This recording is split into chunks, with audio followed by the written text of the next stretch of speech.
Alhamdulillahilladzi hadana lihadza wa ma kunna linahtadiya laula an hadana Allah. Tsumma alhamdulillahilladzi bi ni'matihi tatimmus salihati bi fadlihi taqsal ghayati 'adada khalqihi wa rida nafsihi wa zinata 'arshihi wa midada kalimatihi. Subhanaka ya rabbana la nuhsi thana'an 'alaika anta kama athnayta 'ala nafsik. Subhanaka la 'ilma lana illa ma 'allamtana innaka antal halimul hakim. Allahumma faqihna fid din wa 'allimna ta'wil. Rabbi shrah li sadri wa yassir li amri wahlul 'uqdatam min lisani yafqahu qawli. Radina billahi rabba wa bil islami dina wa bi Muhammadin nabiyya wa rasula. Allahumma salli wa sallim wa barik wa an'im ala al-mab'uthi rahmatan lil alamin nabiyyina wa qudwatina wa uswatina Muhammadin ibn Abdillah salawatu rabbina wa salamuhu alaihi wa ala alihi wa azwajihi wa ashabihi wa man tabi'ahum bi ihsanin ila yaumiddin wa ba'd. Ikhwati al-ahibba, uhayyikum bi tahiyatil Islam, tahiyat ahli al-jannah. Assalamualaikum warahmatullahi wabarakatuh. Ketika Allah Subhanahu wa taala mempertemukan seorang yang kemudian saling mencintai, Allah jadikan keduanya mendapatkan taufik, mendapatkan hidayah, diberikan sakinah, mawaddah, warahmah. Dan itu tanda bagi orang-orang yang ingin mendapatkan cinta Allah melalui jalan yang Allah ridhai. Siapa saja yang kemudian ingin mendapatkan sakinah, mawaddah, warahmah, dipertemukan cintanya oleh Allah, cinta yang kemudian dihalalkan oleh Allah, cinta yang kemudian Rasulullah SAW juga merasakan cinta tersebut. Dia mencintai Khadijah, bahkan saking cintanya pada Khadijah ketika dia menikahi dengan istri-istri yang lainnya, sepeninggal Khadijah tidak pernah kemudian Rasulullah SAW melupakan untuk menyebutkan nama Khadijah. Bahkan Aisyah radhiyallahu anha saking cemburunya ketika kemudian Rasulullah SAW dalam berbagai kegiatannya selalu menyebut-nyebut kebaikan Khadijah. Dan ini wajar karena Khadijah cinta pertamanya, dan ini wajar karena Khadijah adalah orang yang pertama mempercayainya di saat semua orang masih belum mempercayainya. Dan ini wajar karena Khadijah adalah orang yang pertama masuk Islam dari golongan wanita. Dan ini wajar, Khadijah adalah orang yang banyak mengorbankan hartanya, tenaganya, fikirannya untuk membantu Rasulullah SAW. Sampai kemudian ketika Rasulullah SAW telah mendapatkan wahyu pertama, lalu dia pulang lalu mengatakan, zammiluni, zammiluni ya Khadijah, zammiluni, zammiluni. Dia mengatakan, selimuti aku wahai Khadijah. Seakan orang yang menjadi tempat persandarannya setelah Allah Subhanahu wa taala tentunya Khadijah, seakan ketika itu tidak ada lagi yang kemudian dia bisa minta tolong kecuali Khadijah istrinya. Dan inilah yang membuktikan bahwa cinta itu adalah saling tolong menolong. Dan inilah yang membuktikan bahwa bagaimanapun kuatnya lelaki, yang bisa menolongnya seorang wanita yang bernama istri. Bagaimanapun hebatnya lelaki di luar, ketahuilah dia punya sesuatu yang dia tidak bisa selesaikan kecuali dengan bantuan pasangannya, istrinya. Bersamamu hingga ke surga. Itulah tema kita hari ini.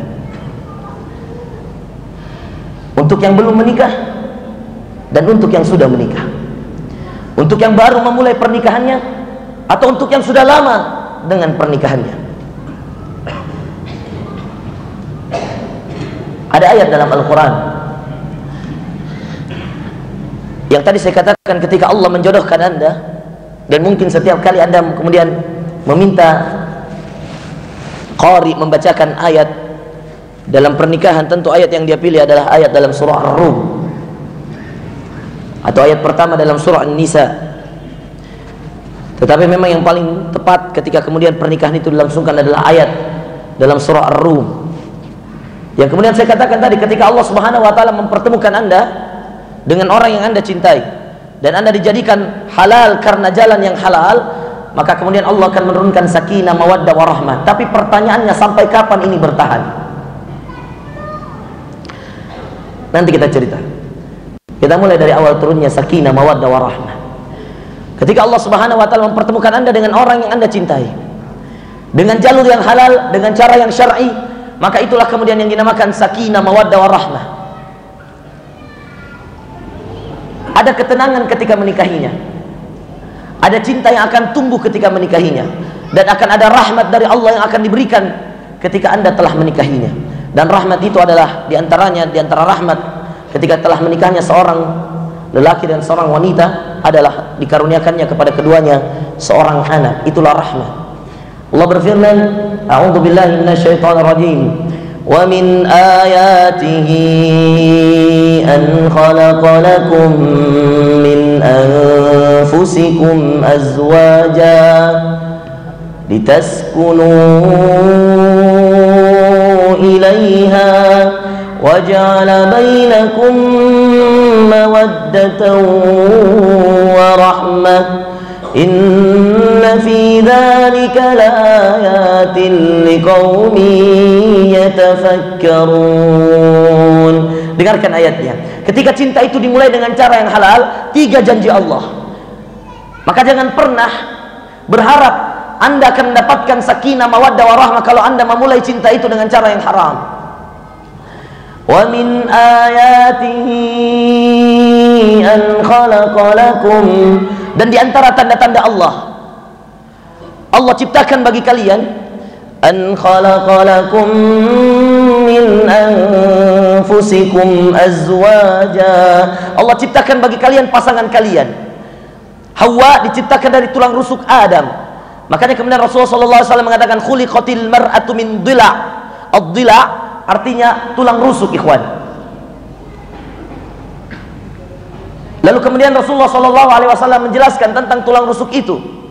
Kata Rasulullah SAW, tulang rusuk itu adalah sifatnya yang jika Anda kerasi, patah, jika Anda biarkan semakin bengkok.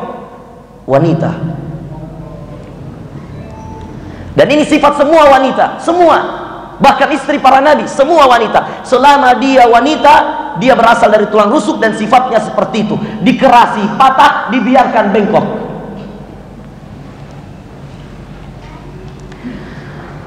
An khalaqa lakum min anfusikum azwajan litaskunu ilaiha, agar kalian mendapatkan sakinah, litaskunu, agar kalian mendapatkan ketenangan, sakinah.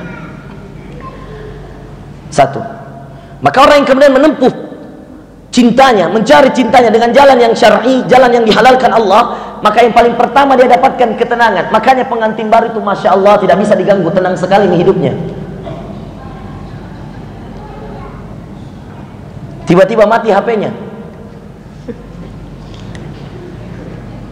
Jangan ketawa, ini sering. Jadwal tarbiyah sudah lewat.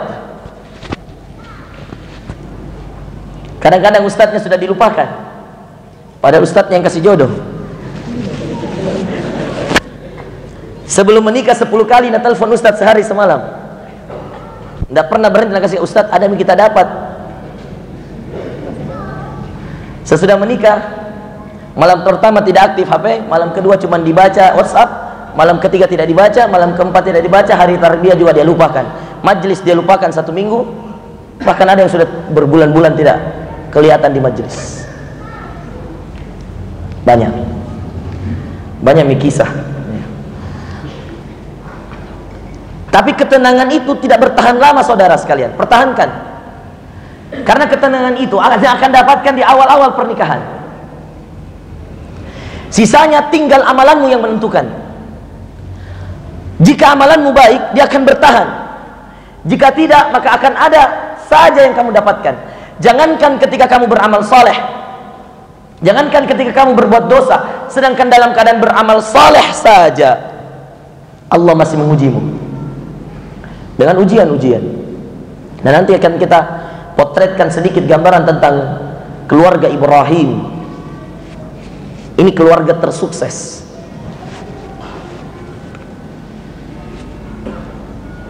Setelah keluarga Muhammad SAW, keluarga Ibrahim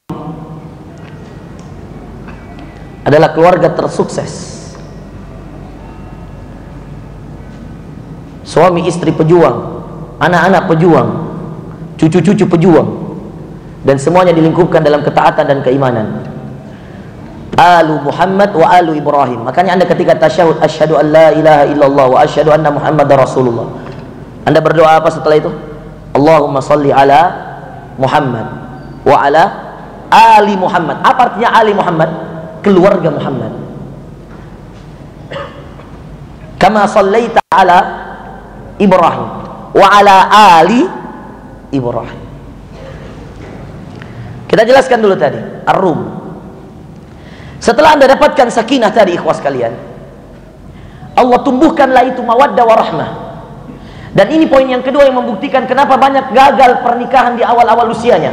Di antara penyebabnya, tidak semuanya, tapi di antara penyebab banyaknya perceraian dini, ikhwas sekalian, karena didahulunya melalui pacaran. Akhirnya cinta yang mestinya baru tumbuh sudah hancur. Ibarat pohon, ikhwas sekalian, yang daunnya sudah terlalu lama berada di atas, sudah kering. Ketika sudah menikah, akhirnya sudah jatuh, saatnya jatuh. Itulah kenapa pacaran tidak diperbolehkan. Karena ketika Anda mencintai seseorang yang halal, Anda sedang membangun cinta. Tapi ketika Anda mencintai seorang yang belum halal, Anda sedang jatuh cinta. Namanya orang jatuh cinta itu jatuh terus, jatuh. Sehingga setelah pacaran jatuh. Akhirnya apa yang terjadi, ikhwas sekalian dimuliakan Allah, ketika kemudian dia baru mau membangun cinta, daun-daun itu sudah jatuh.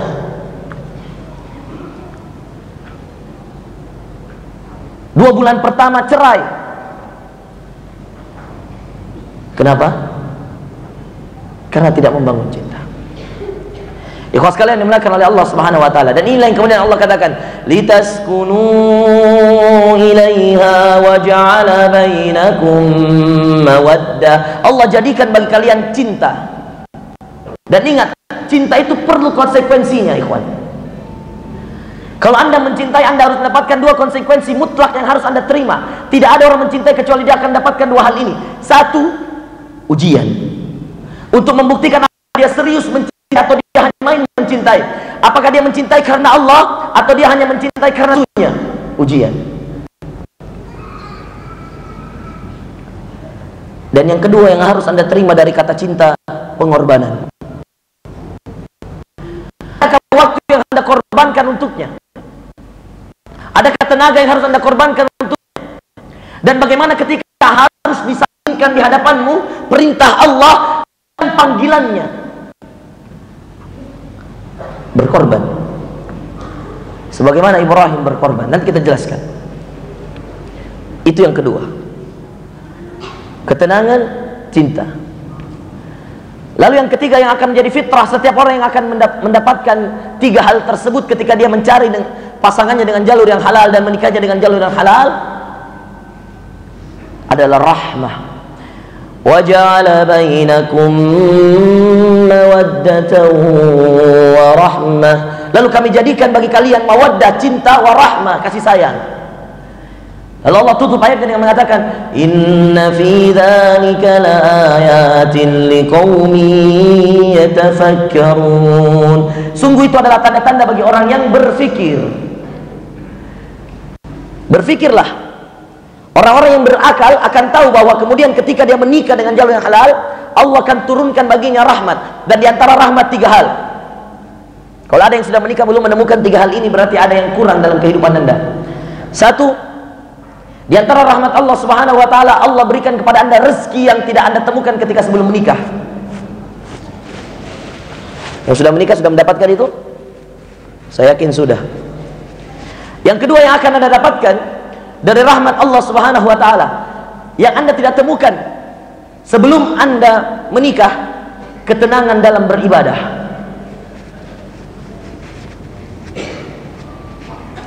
Ada dalam hadis, meskipun sanadnya tidak sampai pada derajat sahih, dikatakan menikah itu adalah setengahnya agama. Maka ketika ada orang yang kemudian sudah menikah, maka dia telah menyempurnakan setengah agamanya. Maka hendaklah dia bertakwa pada setengah yang lain. Jadi kalau ada orang bertakwa tapi belum menikah, berarti ada yang setengah yang belum dia sempurnakan. Dan itu wajar, ikhwas kalian yang dimuliakan oleh Allah, sangat wajar dan sangat masuk akal dan sangat logis. Meskipun hadisnya tidak sampai pada derajat sahih, tetapi maknanya sangat benar bahwa menikah itu adalah menyempurnakan setengah agama yang lain. Kenapa? Karena tidak akan ada kekhusyuan.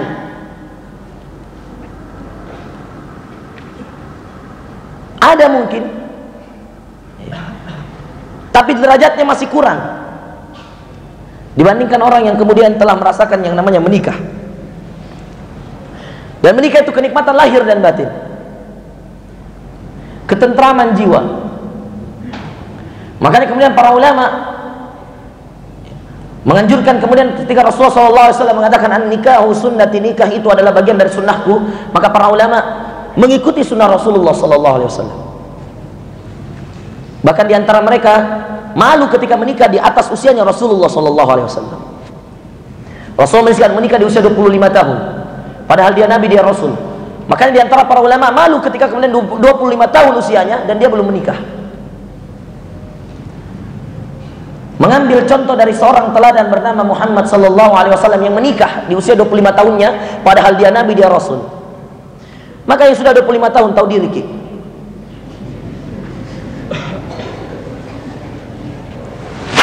Apalagi 35.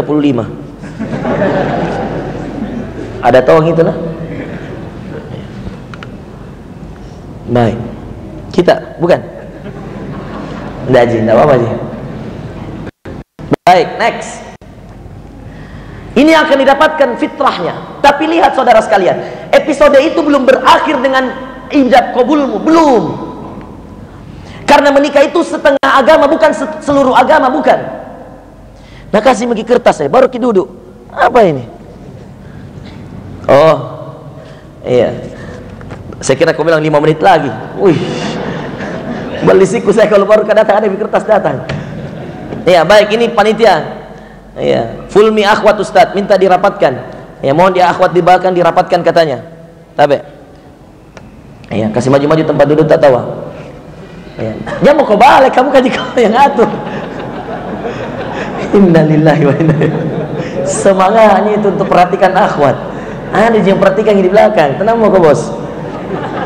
Bos, balik badanmu, balik badanmu. Ya. La ilaha illallah. Jauhnya tak putar. Saya tahu ji perhatian ji kok iya ji. Ambil mi akhwat. Iya. Yang begini-begini biasa jomblo ah. Iya. Ya maka tadi waktu saya bilang full memang maju rapatkan. Oh yang jomblo semua tak putar badannya. Iya. Masalahnya kalau badannya jena ji tak putar tol lehernya. Hati-hati tidak bisa kembali. Baik, ayo konsentrasi. Materinya panjang ini. Ketahui bahwa menikah itu bukan seluruh agama, setengah agama. Falyattaqillah fi nisfil baqi. Maka hendaklah bertakwa pada Allah setengah yang lainnya. Kalau Anda menikah, Anda telah menyempurnakan setengah, bukan seluruh. Catat itu. Jadi menikah itu bukan ending dari segala sesuatu, but this is start. Ini permulaan. Hadhihi bidayah. Ini permulaan. Permulaan untuk mendapatkan yang setengah, saudara. Ya. Apa itu ya? Pakai headset bos. Ya.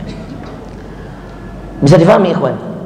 Nah, yang kita ingin bahas ini sekarang ya, adalah mencari yang setengahnya. Karena tadi sudah dijelaskan bahwa menikah itu setengah agama. Jadi ketika Anda menikah, Anda mendapatkan setengahnya. Paling tidak setengahnya tadi yang saya katakan. Ada ketenangan dalam beribadah. Ada ketenangan dalam bekerja, ada ketenangan, ada rezeki yang ditambahkan oleh Allah. Bahkan seorang sahabat bernama Abdullah bin Mas'ud terang-terangan mengatakan, iltamisul ghina fin nikah. Hai orang-orang, carilah kekayaanmu dari menikah. Mau kaya, menikah. Mau cepat kaya, menikah. Dan Umar bin Khattab terang-terangan juga mengatakan, saya heran dengan pemuda-pemuda yang belum menikah. Saya curiga mereka adalah hanya termasuk dalam 2 golongan. Tidak ada yang lain. Kata Umar bin Khattab, yang pertama, entah dia adalah orang yang sibuk bermaksiat, atau dia entah termasuk orang yang lemah syahwat. Ini kata Umar bin Khattab radhiyallahu anhu. Maka wahai para pemuda, segerakanlah menikahmu, karena engkau akan mendapatkan setengahnya, maka tinggal setengahnya. Jika ada yang berpendapat seperti ini, Ustaz, saya mau bertakwa betulan Pak Ustaz, baru saya menikah. Saya mau full betul ilmu agamaku, baru saya menikah. Saya mau mantap betul rezekiku, baru saya menikah. Ini kesalahan. Karena justru untuk memudahkan Anda mendapatkan yang setengah, ketika Anda sudah punya setengah.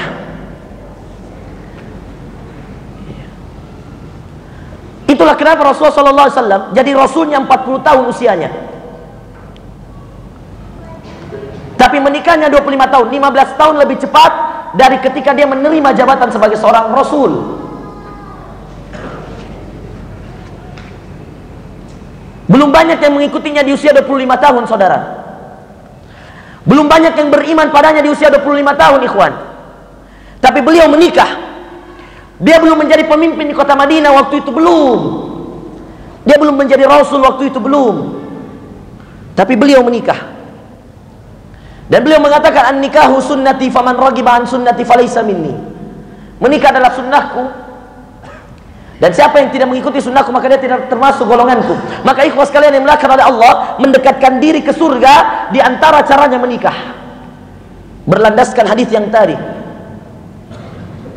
bahwa menikah itu adalah setengah agama, dan hendaklah yang kemudian sudah menikah bertakwa pada setengah yang lain. Artinya kalau Anda sudah menikah, Anda sudah berjalan setengah agama Anda sudah ada, tinggal setengah yang lain. Yang kita khawatirkan sudah jomblo tidak bertakwa Tommy,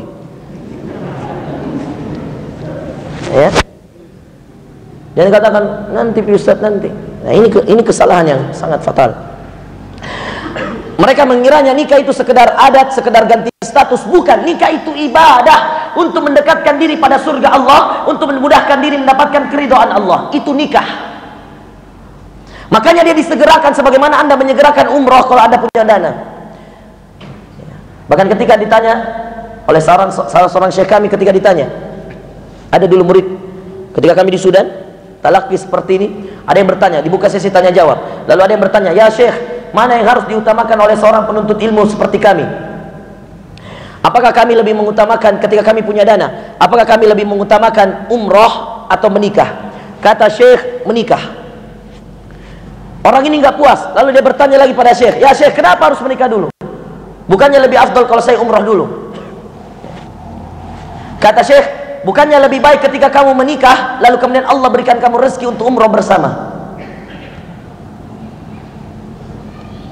Orang ini kemudian mengatakan, yang bertanya ini lagi mengatakan, jadi kalau saya punya dana berarti syekh saya kedepankan menikah. Kata syekh, ajal, iya betul. Kata orang tersebut, kalau begitu ya syekh, saya akan niatkan diri saya untuk menikah. Kata syekh, kalau kau meniatkan dirimu menikah maka umroh mungkin dekat denganmu, tetapi kalau kamu meniatkan dirimu umroh maka mungkin menikahmu belum tentu dekat. Lalu kemudian syekh menjelaskan, di antara penjelasannya, karena nikah menjaga dirimu, dan menjaga ini lebih penting daripada meningkatkan. Umroh meningkatkan keimananmu, tapi menikah menjaga dirimu. Lebih baik dirimu terjaga, amalanmu cuma 2, tapi dirimu terjaga. Artinya ketika dirimu terjaga, amalanmu 2, engkau masuk surga dengan 2 amalan ini. Tapi ketika engkau mengatakan aku ingin meningkatkan keimananku, tapi dirimu tidak terjaga, kamu berumrah betul, tapi pandanganmu tidak terjaga. Kamu berumrah betul, tapi hatimu tidak terjaga. Mungkin kamu dapat banyak pahala karena sholat di Masjidil Haram, mungkin kamu dapat banyak pahala karena tawaf, mungkin kamu dapat pahala karena sa'i, tapi hatimu yang tidak terjaga membuatmu harus mencicipi api neraka. Maka lebih baik tidak tercicipi di api neraka tapi punya 2 amalan, daripada punya banyak amalan tapi harus masuk ke neraka duluan. Bisa dimengerti? Mengerti Jiki? Baik. Sekarang masuk jam 5 sampai isya toh? Insyaallah toh? Baik. Ikhwas sekalian yang dimuliakan oleh Allah Subhanahu wa taala. Nah, ketika surga itu sudah didekatkan dengan menikah, jangan Anda bayangkan surga tinggal 1 langkah, tidak.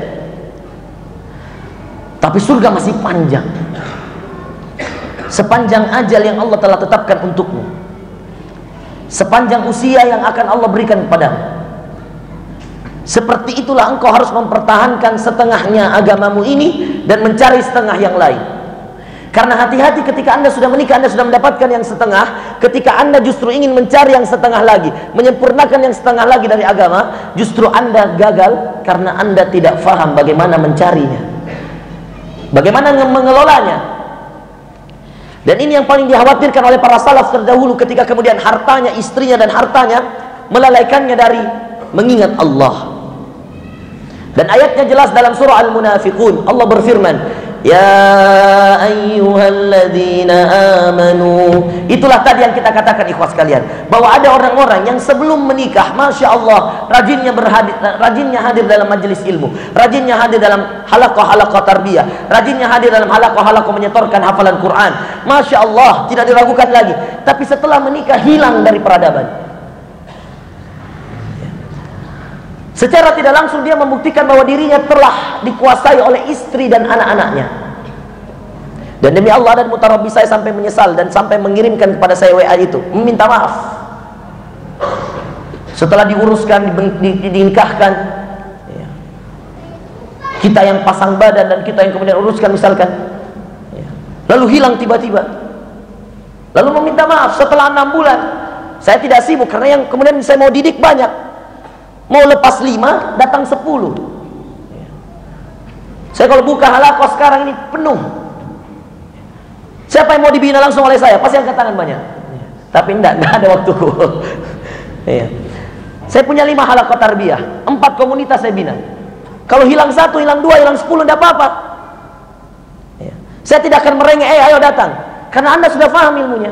Tapi lihat, orang-orang yang kemudian menghilangkan dirinya dari majelis ilmu, dia akan menyesal sendiri. Setelah 6 bulan dia WA saya, pas tonga lagi di Roma. Kita bilang kita tidak bisa hadir dalam acaranya.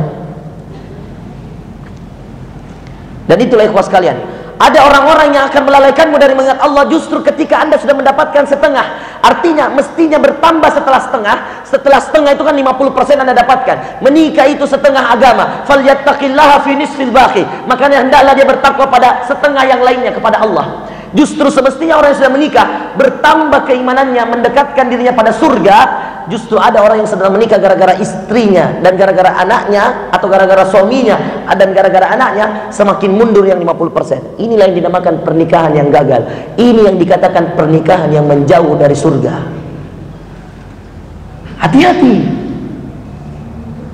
Dan ini biasanya orang-orang, kenapa ada yang seperti ini? Saya sudah mengecek sebab-sebabnya, dan diantara sebab yang saya temukan, ini biasanya orang-orang yang menjadikan nikah tujuannya. Atau yang kedua, niatnya tidak benar dalam menikah. Hati-hati. Makanya mestinya setelah menikah semakin bertakwa. Ini ada orang yang setelah menikah semakin jauh dari Allah. Ikhwas kalian yang dimuliakan oleh Allah Subhanahu wa taala. Lihat ayat yang tadi kami bacakan. Al-Munafiqun. Ya ayyuhalladzina amanu la tulhikum amwalukum wala auladukum an dzikrillah. Hai orang-orang yang beriman, ya ayyuhalladzina amanu la tulhikum, jangan kalian dilalaikan. Apa yang melalaikan? 2 hal kata Allah. Akhir ayat surah Al-Munafiqun, 3 ayat terakhirnya dimulai dengan la tulhikum amwalukum. Jangan kalian dilalaikan oleh harta kalian. Yang paling banyak melalaikan seorang hamba dari mengingat Allah, yang membuat surga semakin jauh jaraknya, harta. La tulhikum amwalukum wala auladukum. Dan jangan kalian dilalaikan dari istri dan anak-anak kalian, keluarga. Aulad dalam tafsiran bahasa Arabnya berarti anak, tetapi kemudian orang Arab biasanya mengatakan aulad, aina auladak. Auladak itu berarti semuanya, istri, anak, keluargamu. Makanya kalau kita membaca ayatnya secara sempurna, maka kita akan temukan jangan sampai engkau dilalaikan dengan hartamu dan dengan keluargamu, istrimu, anakmu. An-dzikrillah, dari mengingat Allah.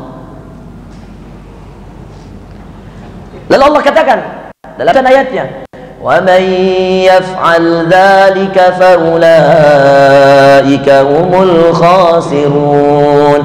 Dan siapa yang melakukan itu? Siapa yang dilalaikan dengan istrinya, dengan anaknya, dengan hartanya dari mengingat Allah, dari mengejar surga, dari mengejar keridhaan Allah, faulaika humul khasirun. Itulah orang. Jadi Anda mau tahu orang yang rugi? Orang yang rugi adalah ketika dia punya harta, ketika dia punya keluarga yang justru menjauhkannya dari Allah. Di mana-mana kalau ada istri solehah, pasti ketika Anda mengatakan, sayang, saya mau taklim ya, saya mau kajian ya, pasti dia katakan, pergi Kika, pergi ke cepat, soft pertama Kik. Tapi kalau ada istri yang mengatakan, jangan Mika, temani mak di sini kau dong. Ada? Ada atau tidak? Ada tidak? Ada tidak? Ada. Ada toh? Tidak semua, tapi ada. Yang sangat tidak ingin suaminya kajian, yang sangat tidak ingin suaminya menuntut ilmu, ada. Jangankan antum ayuhal ikhwan, sedangkan istri-istri para ustadz banyak yang belum paham. Ada kawan saya di Jawa sana, tidak bisa mengisi ceramah, tidak bisa ini karena dilarang sama istrinya. Apa itu istilah penyakitnya? Kalau dia tidak mau sekali sendiri, apa istilahnya itu? Biar ditinggal sebentar, apa itu namanya? Posesif kah? Apakah? Pokoknya yang begitu-begitu. Mau dibawa malu, mau ditinggal tidak mau. Apa Ji? Masa 24 jam bersamamu?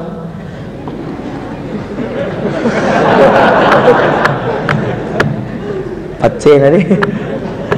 Padahal sebenarnya hakikat kebersamaan bukanlah hanya ketika badan bersatu, bukan. Ketika mata bertatapan, bukan. Ketika jiwa bersentuhan, bukan. Hakikat bersatu ketika hati selalu terikat atas ikatan Allah.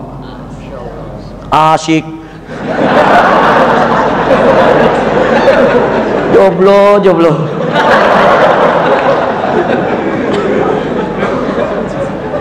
Selalu selentingannya jomblo itu tidak pas ya. Orang Masya Allah ya, asyik. La ilaha illallah. Anak-anak joki dulu deh. Udah cocok kibat tadi begini. Berapa usia Bastri? 15, pantas. Oh 20 tahu 20 iya. Baik, ikhwas sekalian dimuliakan oleh Allah. Nah Allah kemudian mengatakan, wa may yaf'al dzalik, dan siapa yang dirugikan, siapa yang kemudian dilalaikan dari mengingat Allah, faulaika humul khasirun, maka itulah orang-orang yang merugi. Jadi jangan dikira ketika menikah Anda sudah selesai. Oh jangan, perjalanan masih panjang ikhwan. Nah mungkin ada yang sudah 10, 20 tahun, 30 tahun menikah, dan Anda sendiri merasakan bagaimana pergulatan dalam dunia pernikahan.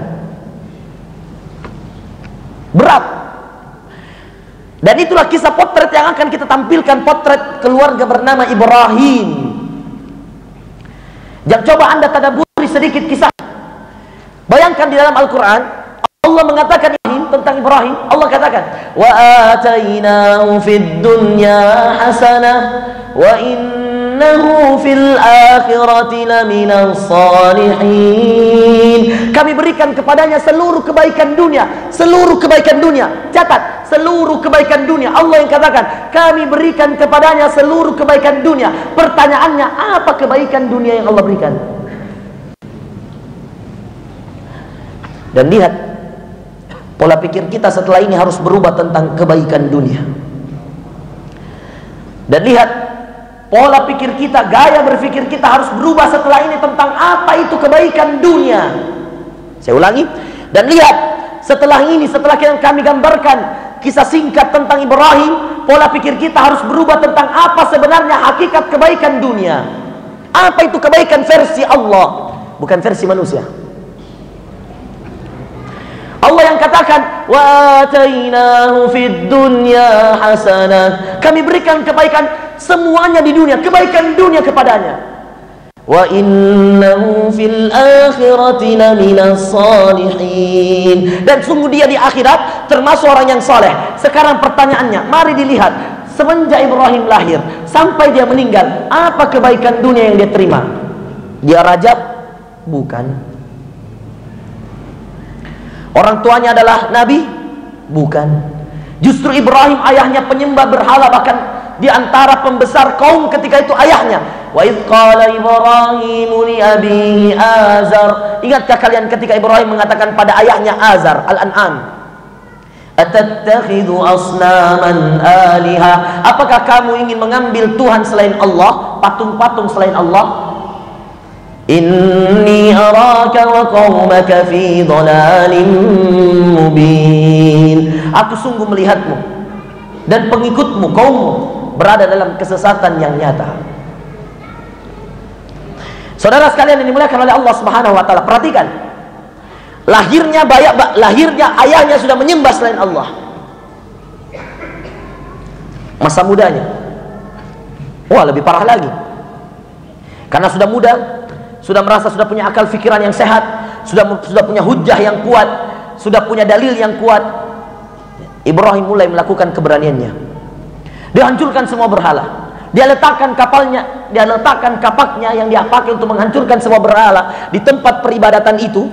Di atas pundaknya berhala yang paling besar ketika itu. Lalu Ibrahim pergi. Sampai dikatakan dalam surah Al-Anbiya, ketika mereka mengetahui bahwa tempat beribadahnya dihancurkan, sampai-sampai ada yang mengatakan di antara mereka, qalu sami'na fata, ya. Mereka mendengar ada seorang nama. Ketika orang semua sibuk, siapa yang melakukan ini? Qalu man fa'ala hadza bi alihatina, siapa yang melakukan ini terhadap Tuhan-Tuhan kita? Innahu laminadh dhalimin, sungguh dia termasuk orang yang zalim. Lalu berkata sebahagian yang tahu siapa sebenarnya menghancurkan. Dia punya firasat yang kemudian kuat ke sana. Kenapa? Karena yang selalu menentang agama itu ketika itu hanyalah seorang pemuda bernama Ibrahim. Makanya mereka mengatakan, qalu sami'na fata, kami mendengar ada seorang anak muda, yadhkuruhum, yang mereka biasa sebut, yuqalu lahu Ibrahim, yang biasa mereka sebut namanya, panggilannya Ibrahim. Dicarilah Ibrahim, diketemukanlah Ibrahim, diketahui oleh raja, disiapkan api yang besar, kayu-kayu bakar yang kemudian banyak, lalu kemudian dibakar dengan api yang besar, dikumpulkan seluruh manusia. Baca surah Al-Anbiya, dikumpulkan seluruh manusia, dibakarlah seorang pemuda bernama Ibrahim. Tapi karena keteguhannya, karena ketawakalannya pada Allah, karena perserahan dirinya pada Allah. Bahkan ketika Jibril menanyakan, wahai Ibrahim, ketika Ibrahim mau naik ke atas api, Jibril datang lalu mengatakan, Ibrahim, apa permintaanmu? Kata Ibrahim, darimu Jibril tidak ada. Ini mau dibakar orang ini. Jibril datang, apa permintaanmu? Coba bayangkan kalau antum di posisi itu, Pak Levi, antum mau dibakar, tiba-tiba kemudian Jibril datang, apa permintaanmu Pak Levi? Kasih makan dulu Jibril. jadi. Mungkin anda akan mengatakan, Jibril selamatkan aku. Kalau kita mungkin akan mengatakan, Jibril selamatkan aku dari tempat ini, Jibril selamatkan aku dari orang-orang ini. Tapi Ibrahim tidak. Amma minka ya Jibril fala, adapun darimu wahai Jibril tidak. Lalu kemudian terkenallah doa yang kemudian Ibrahim panjatkan ketika itu, hasbiyallahu wa ni'mal wakil, ni'mal maula wa ni'man nasir. Doa yang kemudian Ibrahim panjatkan ketika itu. Dia tolak tawaran Jibril, lalu dia serahkan sama Allah. Hasbiyallah, cukuplah Allah bagiku, wa ni'mal wakil, dialah sebaik-baik tempatku berserah diri. Ni'mal maula, dialah sebaik-baik pelindungku. Wa ni'man nasir, dialah sebaik-baik penolongku. Ketika dimasukkan ke dalam api, Allah mengatakan, ya naru kuni barda, hai api, jadilah dingin. Ya naru kuni bardan wa salaman ala Ibrahim. Hai api, jadilah engkau dingin dan jadilah engkau penyelamat bagi Ibrahim. Dibakar, semua manusia menunggu. Dikiranya sudah hangus Ibrahim, banyak yang sudah pulang, ternyata Ibrahim masih selamat. Dan ada kisah di antara itu. seekor hewan yang kemudian bernama cicak. Di saat semua yang kemudian mencoba untuk menyelamatkan Ibrahim, bahkan dalam kisah dikatakan semut yang kemudian mengangkat batu semut lalu diledek oleh seekor cicak. Kamu dia katakan cicak tersebut, apa yang kau bisa perbuat dengan batu itu wahai semut? Api tidak akan padam dengan batumu. Kata semut pada seekor cicak yang cicak itu terus meniup api Ibrahim. Dia tiup supaya semakin panas. Di saat dia lihat beberapa hewan yang lain termasuk semut membawa batu itu, lalu kemudian cicak menyatakan pada semut, apa yang kau bisa perbuat dengan batu itu? Api tidak akan padam dengan batumu. Lalu semut dengan tegas mengatakan, memang api tidak akan padam dengan batuku, tapi paling tidak Allah tahu di mana posisiku ketika Ibrahim mau dibakar. Di mana keberpihakanku? Memang ketika Anda mendukung belum tentu selesai, tapi paling tidak ketika Anda memilih, Allah tahu di mana posisi Anda. 17 April jangan lupa. Saya tidak mengkampanyekan seseorang. Wallahi kampanye di Masjid Haram, ikhwan.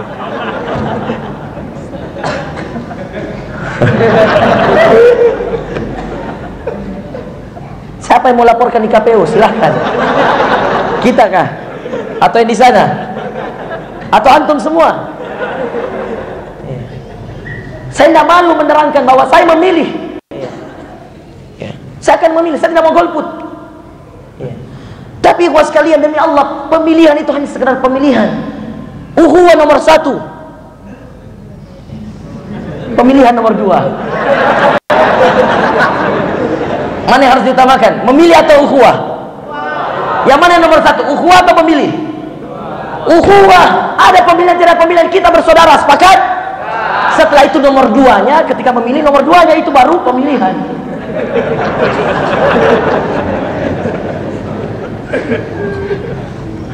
Lanjut. Paham? Urus cepat KTP tak? Paling tidak menang atau kalah, Allah sudah tahu di mana keberpihakan kita. Sepakat? Itulah kenapa disunnahkan memukul cicak 1 kali untuk membunuhnya. Semakin cepat dia terbunuh dengan 1 pukulan, semakin besar pahalanya. 1 pukulan mati, alhamdulillah, pahalamu besar. 2 pukulan lebih dibawanya, 3 pukulan lebih dibawanya. Cicak disunnahkan dibunuh. Makanya saya biasa kalau cicak di kamar mandi kutunggui.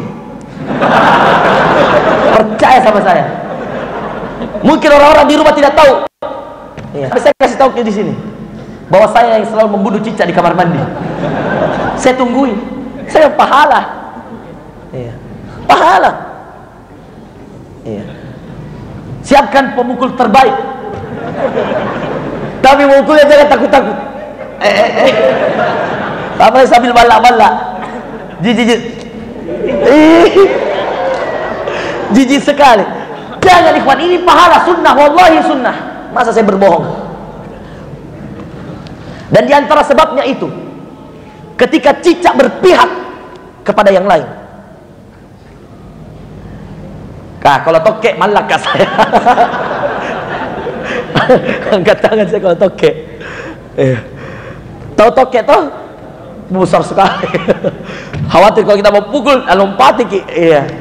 Tapi kalau cicak, sini mi. Cari pemukul yang kuat, yang 1 kali pukul meninggal. Alhamdulillah dari percobaan saya yang banyak sekali, mungkin sudah lebih dari 20 cicak yang saya bunuh. 5 diantaranya strike. Kenapa kok? Kencangnya ketawa ya. Wah, senang sekali saya kalau 1 kali pukul, puff, langsung meninggal itu cicak. By the way, judul kita bersamamu hingga ke surga. Kenapa bahas cicak? Baik, ini cicak tidak baik sekali. Ada cicak di sini? Yang mana? Aman. Jangan mau seperti cicak. Dia tidak berpihak pada Ibrahim. Baik, ikhwas sekalian yang dimuliakan oleh Allah Subhanahu wa taala. Lanjut. Kata Allah berikan semua kebaikan dunia. Lahirnya bapaknya sudah tidak menyembah Allah. Mudanya dikejar-kejar mau dibunuh. Tuanya sudah jadi nabi. Diuji oleh Allah. Dan di antara ujian para nabi, ikhwan, Allah berikan ujian terlambat punya anak. Oh, itu ujian berat loh. Jangan dikira Anda ketika kemudian Anda mengatakan, apakah ujiannya itu kalau terlambat punya anak? Jangan. Dua nabi yang kemudian terlambat punya anak, Zakaria dan Ibrahim. Dua-duanya kisahnya ada dalam Al-Quran. Bahkan kalau Zakaria, awal surah Maryam, satu halamannya awal pertama tentang dia yang mengeluhkan belum punya anak. Bukan mengeluhkan, curhat. Baca sendiri, saya tidak bisa jelaskan di sini. Ibrahim juga demikian. Dan dua-duanya mengeluhkan, di antara keluhannya, wa kanat imraati aqira, sedangkan istriku istri yang mandul. Dua-duanya mengira bahwa istrinya memang sudah mandul, tidak bisa punya anak. Kalau ada yang bertanya, Ustaz, apakah masalahnya kalau Nabi tidak punya anak? Masalah, bos. Besar masalahnya. Ujiannya besar. Anda bayangkan. Kalau kami saja Ustaz, misalkan ada Ustaz, Masya Allah, saya kenal 14 tahun baru punya anak. Ada Ustaz saya kenal 16 tahun baru punya anak. Suaminya kita kenal, Ustaz itu 16 tahun baru punya anak. Adiknya seorang Ustaz yang kami kenal 16 tahun punya anak, 14 tahun punya anak. Jangankan yang jauh-jauh, kadang-kadang kita yang 2 tahun, 3 tahun baru punya anak. Subhanallah, berat.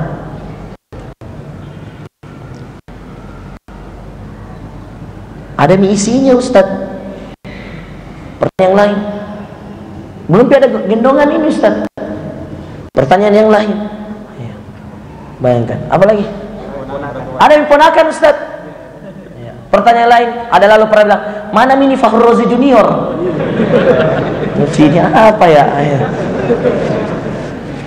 Banyak, ikhwan, banyak. Bayangkan kalau 4, dan ini baru Ustaz. Bayangkan kalau dia Nabi yang mengatakan, hei kaumku, jangan sembah berhala-berhala itu. Berhala-berhala itu tidak akan memberikan manfaat bagimu dan tidak akan memberikan bahaya bagimu. Sembahlah Allah yang memberikan manfaat, sembahlah Allah yang memberikan rezeki, sembahlah Allah. Lalu kemudian kaumnya datang mendatanginya, hei Zakaria, kalau kau suruh saya sembah Allah, kau minta dulu anak sama Allah itu. Memang adakah itu Tuhanmu?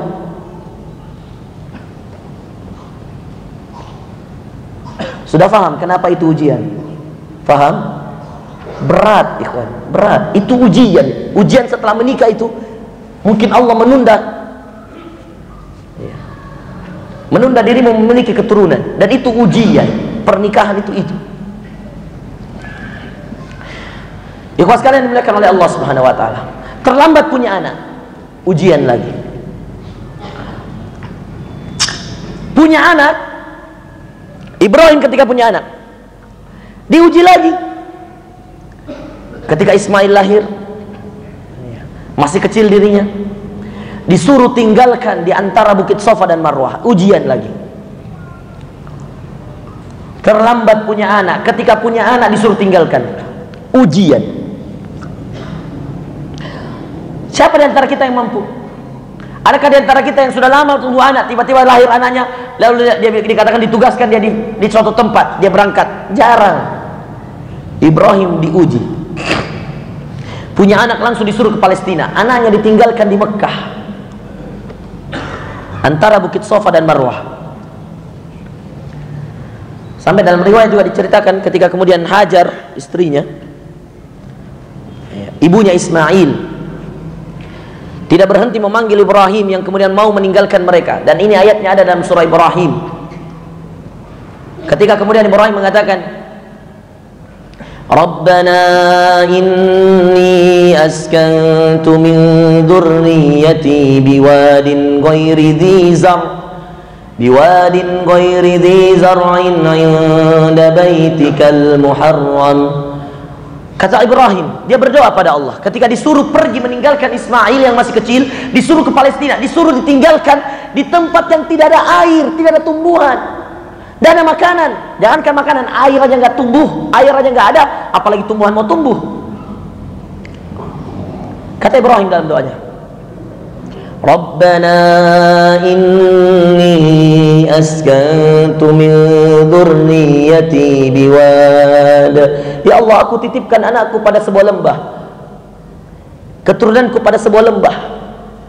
Ini Ibrahim bergejolak hatinya. Biwadin ghairi dhi zar'in 'inda baitikal muharram, pada sebuah lembah yang tidak ada tumbuhan yang tumbuh di dalamnya. Ghairi dzi zar'in. Ikhwan, kalau tidak ada tumbuhan yang tumbuh berarti tidak ada hewan. Tidak ada hewan, apalagi tidak ada manusia. Tidak ada tumbuhan berarti tidak ada air. Ada air, ada tumbuhan. Tidak ada air, tidak ada tumbuhan. Itu yang kemudian dicurhatkan oleh Ibrahim. Ya Allah, aku titipkan anakku pada sebuah lembah yang tidak ada tumbuhan tumbuh di dalamnya. Tapi Ibrahim tidak mengatakan dan tidak mengeluh pada Allah. Tidak mengatakan Allah tidak adil. Ya Allah, mengapa engkau suruh aku pergi? Tidak ada protesnya. Dia orang yang bertakwa, Masya Allah. Dia cuma mengatakan Rabbana liyuqimus shalah. Ya Allah, jadikan keluargaku orang yang rajin mendirikan sholat. Dia doakan anak dan istrinya untuk rajin mendirikan sholat. Lalu kemudian Ibrahim berdoa, faj'al af'idatan minan nasi tahwi ilaihim. Lalu setelah dia berdoa pada Allah, ya Allah, jadikan keluargaku ini yang aku tinggalkan, Hajar dan Ismail, adalah orang yang rajin mendirikan sholat. Lalu Ibrahim berdoa, faj'al af'idatan minan nas, jadikan hatinya manusia kembali kepada tempat ini. Dan wallahi doanya Ibrahim dijawab. Dua ini dijawab, yang ketiga dijawab. Permintaan ketiganya, warzuqhum minas thamarati la'allahum yashkurun, dan berikan mereka rezeki dari arah yang tidak diduga-duga, agar mereka termasuk hamba yang bersyukur. Maka permintaan Ibrahim ketika disuruh ke Palestina meninggalkan Ismail 3. Satu, ya Allah, jadikan istriku dan keturunanku menjadi hamba yang rajin sholat. Betul, Allah jadikan semua keturunannya Nabi. Yang kedua, ya Allah, jadikan tempat ini menjadi tempat kembalinya hati-hati dan kerinduan-kerinduan hatinya manusia. Betul, Mekah adalah satu-satunya tempat yang tidak pernah sepi dari pengunjung, karena ada Ka'bah di dalamnya. Dan ketika Ibrahim meninggalkan Ismail, itu berada di antara Bukit Safa dan Marwah, di sebelah Ka'bah. Artinya ketika ada umrah, rukunnya 4: ihram, tawaf, sa'i, tahallul. 4 rukun ihram ini. Kalau anda ingin diterima umrah anda harus satu, berihram, niat labbaik Allahumma umratan, dan menggunakan pakaian ihram. Setelah itu anda kemudian dilarang untuk memotong kuku, mencabut bulu-bulu dan seterusnya. Lalu yang kedua, anda tawaf 7 kali, dimulai dari Hajar Aswad dan berakhir di Hajar Aswad. Kalau anda tidak lanjutkan ke sa'i, maka batal ihrammu, batal umrahmu. Diwajibkan bagi kita sa'i. Sa'i itu dimulai dari Safa ke Marwah 1, Marwah ke Safa 2, dimulai dari Safa berakhir di Marwah. Dan itu sesuai dengan lari-larinya Hajar ketika mencari Zamzam, atau ketika mencari air. Ternyata Allah keluarkan air Zamzam. Dan diantara hikmah air Zamzam itu, ikhwas sekalian, satu-satunya air yang ketika diambil dari sumbernya tidak pernah habis. Kalau rumus air yang lain, semakin diambil habis. Kalau di tempat lain mata air itu habis, diambil habis. Buka mata air yang lain, diambil habis. Zamzam kebalikan, semakin diambil semakin banyak. Bahkan pernah saya bertanya kepada salah seorang pegawai yang mengangkat air Zamzam dengan mobil trolinya. Saya katakan, di mana sumber mata air Zamzam ini? Dia katakan banyak di Madinah dan banyak di Mekah, di Ka'bah, dekat-dekat Ka'bah, di masjid dekat-dekat Masjidil Haram. Saya katakan, bagaimana caranya? Bukankah yang datang umroh, berhaji banyak sekali, kenapa tidak habis-habis? Kata mereka, justru kebalikannya. Semakin banyak yang meminum air Zamzam, maka semakin banyak airnya. Kalau air yang lain semakin banyak yang meminum, maka akan semakin habis, kecuali Zamzam. Dan ini diantara keberkahan Ismail. Yang ketiga, permintaan Ibrahim ketika dia meninggalkan Hajar dan Ismail, warzuqhum minats tsamarat, ya Allah, berikanlah kepada mereka rezeki dari buah-buahan. Dan diantara para ulama ada yang menjelaskan bahwa saat ini anda ketika ke Mekah, anda menemukan semua buah, padahal tidak ada pohonnya. Ada yang pernah lihat pohon pisang? Maka diantara rumus agar Anda kemudian dapat bahagia dan dapat mendekatkan surga kepadamu, cintailah Allah melebihi segala sesuatu, taatilah perintahnya melebihi segala sesuatu. Maka Allah tidak akan menyia-nyiakan dirimu. Ketika Ibrahim disuruh pergi ke Palestina, dia bersegera pergi meskipun hatinya menangis, dan dia tidak tahan. Makanya dia segera balikkan badannya lalu dia pergi. Sampai-sampai Hajar yang ketika itu berteriak Ibrahim, memanggil-manggil suaminya, Ibrahim tidak balik. Bukan karena Ibrahim tidak cinta, tapi justru karena dia saking cintanya kepada Hajar dan Ismail, dia tidak mau menoleh. Kenapa? Karena dia khawatir cintanya pada Hajar dan cintanya pada Ismail membuatnya menolak perintah Allah yang menyuruhnya ke Palestina. Makanya Ibrahim tidak menoleh. Dipanggil 2 kali, Ibrahim tidak menoleh. Ibrahim. Yang ketiga kemudian dipanggil, Ibrahim, wahai Ibrahim, ahadza amrun min rabbik?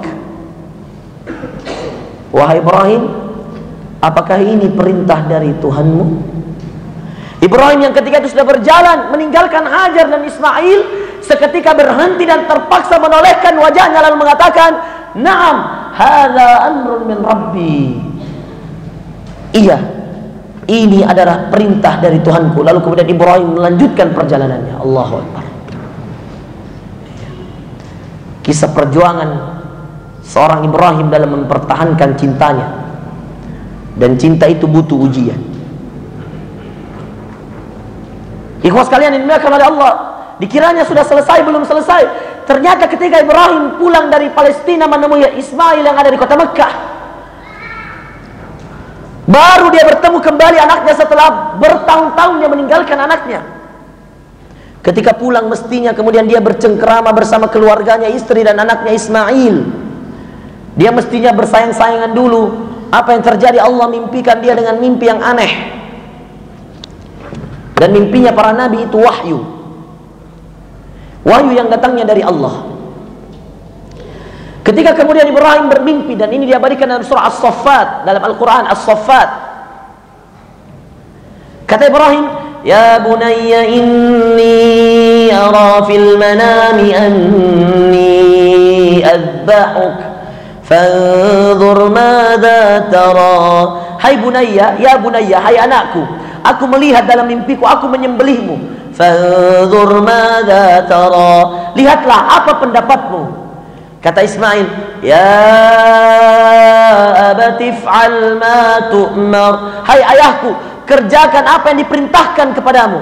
Satajiduni insyaallah, engkau akan menemukanku insyaallah minas sabirin, termasuk hamba yang sabar. Ini tojeng, diambil kapak, ditaruh sebuah tempat untuk lehernya Ismail,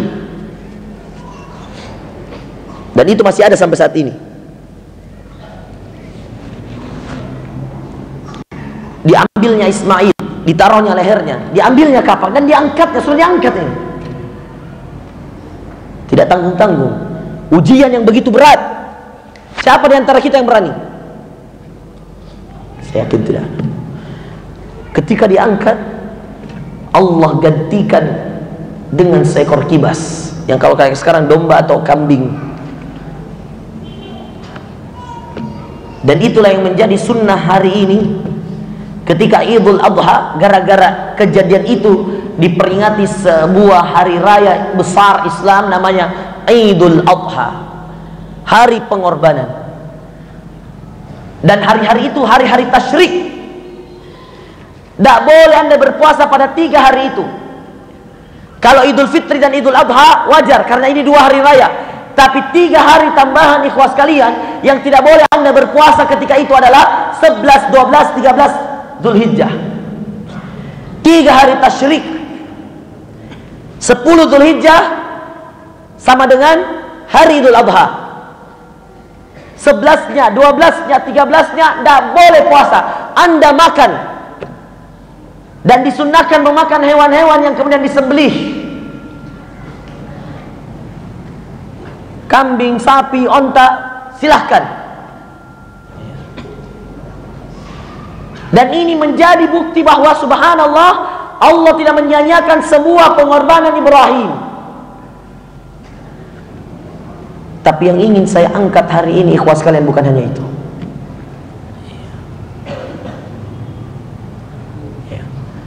Yang ingin saya angkat, ikhwas sekalian, bukan hanya itu.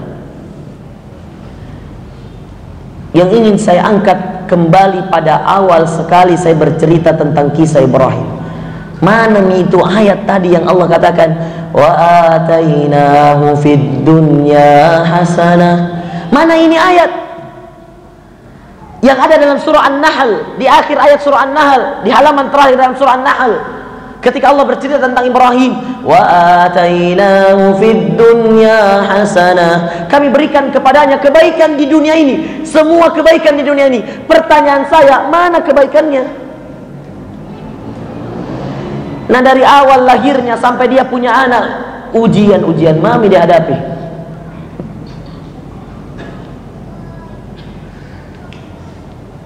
Dari sini kita mengambil hikmah bahwa kalau Allah menginginkan kebaikan untuk Anda, Allah berikan Anda ujian. Kalau Anda yang termasuk dicintai oleh Allah, Allah uji Anda. Itulah makna dari firman Allah, wa atainahu fid dunya hasanah. Kami berikan kepadanya semua kebaikan dunia, semua ujian di dunia. Ujian apa kalau begitu yang tidak didapatkan Ibrahim? Semua sudah ada.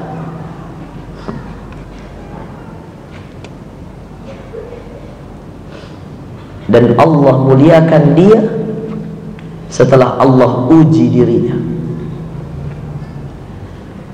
Di antara cara Allah memuliakan Ibrahim, dijadikan amalan-amalannya, amalan-amalan yang dikerjakan oleh umatnya Nabi Muhammad.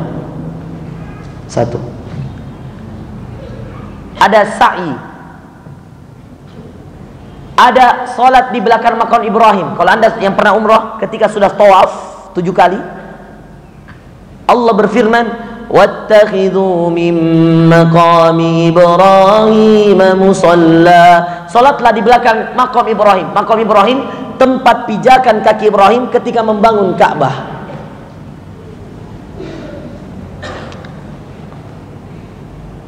Ya.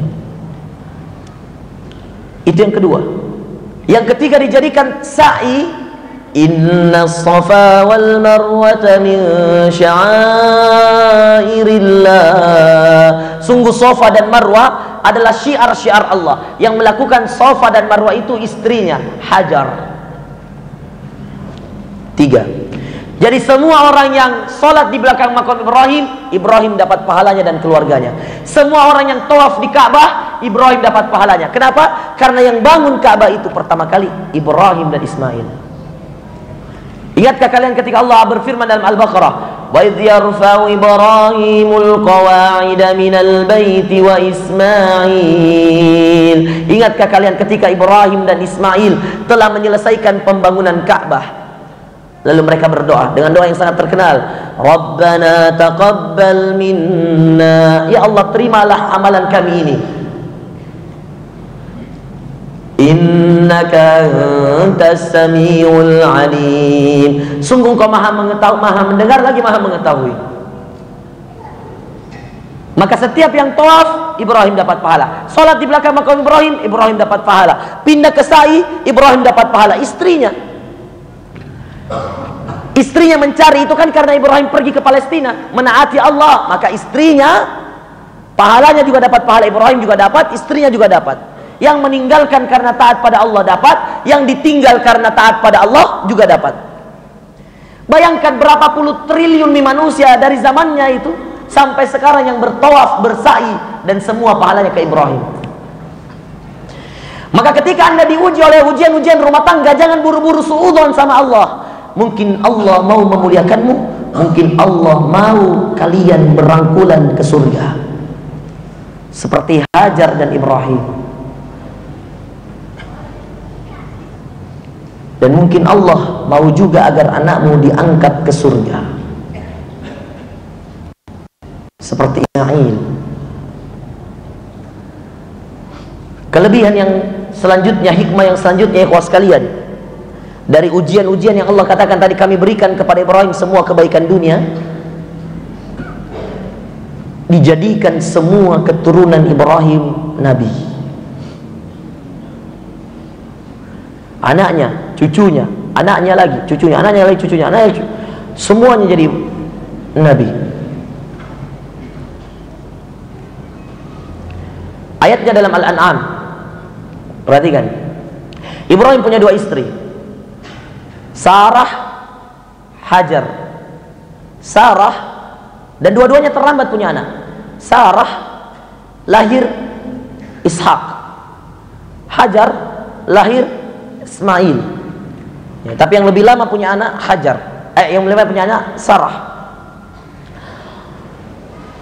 Dari dua orang ini, Ishak dan Ismail, lahir keturunan nabi-nabi.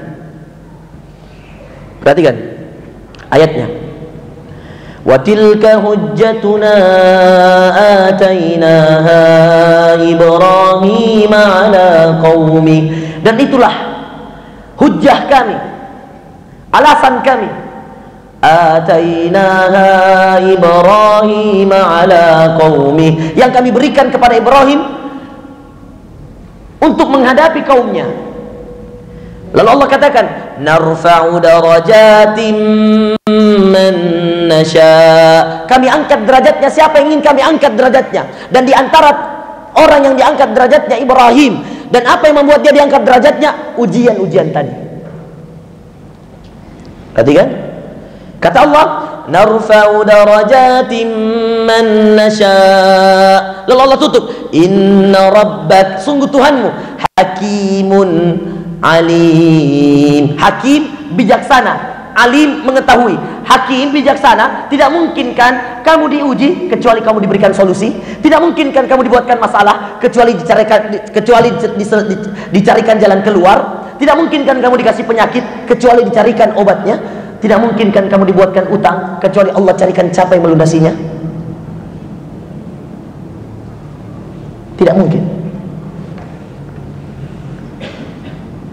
Makanya Allah katakan, inna rabbaka hakimun alim. Sungguh Tuhanmu hakim, bijaksana, alim, mengetahui. Makanya kalau melihat ujian, perspektif ujian kita hari ini, persepsi kita tentang ujian ubah. Ujian itu bukan lagi sesuatu yang hina, bukan sesuatu yang merugikan, bukan. Ujian itu adalah kebaikan di dunia.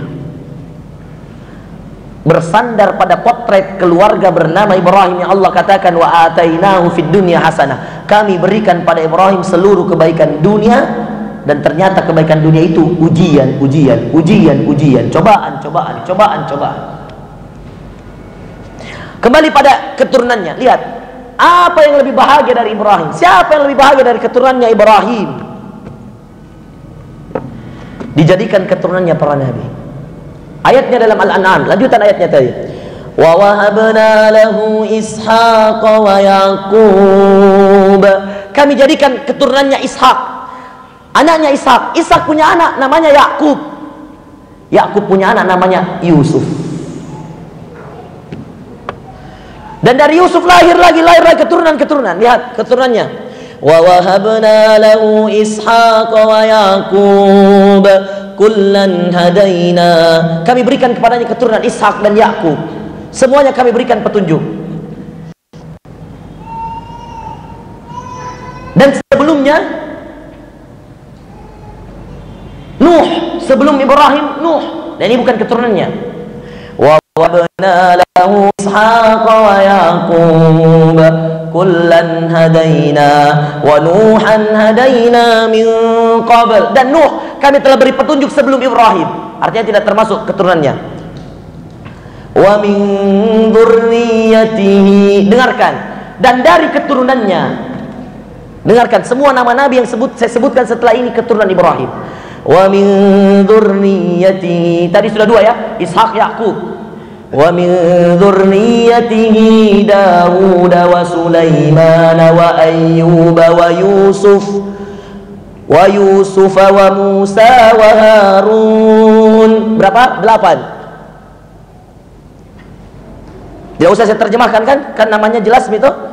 Ayub, Yusuf, Musa, Harun. Lalu Allah katakan, wa kadzalika najzil muhsinin. Begitulah kami balas orang-orang yang berbuat kebaikan. Selesai belum? Ada lagi keturunannya. Wa Zakaria wa Yahya wa Isa wa Ilyas kullum minas sabirin. Dan ada Zakaria, Yahya, Isa, Ilyas, semuanya termasuk orang yang sabar. Selesai belum? Sudah berapa? 12. Allah sebutkan lagi, wa Ismail wal Yasa wa Yunus wa Luta. Ismail, Ilyasa, Yunus, Luta. 16. Wa kullan faddalna 'alal 'alamin. Dan semuanya kami muliakan dari alam semesta. Dari seluruh ciptaan yang lain kami muliakan semua keturunannya Ibrahim. Makanya julukannya Ibrahim, catat baik-baik, Abul Anbiya, bapaknya para nabi. Ustadz, mana namanya Nabi kita Muhammad sallallahu alaihi wasallam? Tidak disebutkan di sini, tapi disebutkan terpisah. Dan di antara yang membuktikan bahwa Nabi Muhammad sallallahu alaihi wasallam, ketika Anda susun nasabnya sampai pada Adam, Anda akan menemukan 2 nabi sebelum Adam. Nabi pertama yang akan Anda temukan Ismail. Jadi dari Ishak lahir Yakub, Yusuf, Daud, Sulaiman, Ayyub, Musa, Harun, Ilyas, Isa, semuanya turun. Semua nabi. Dari Ismail tidak banyak nabi, 1 ji.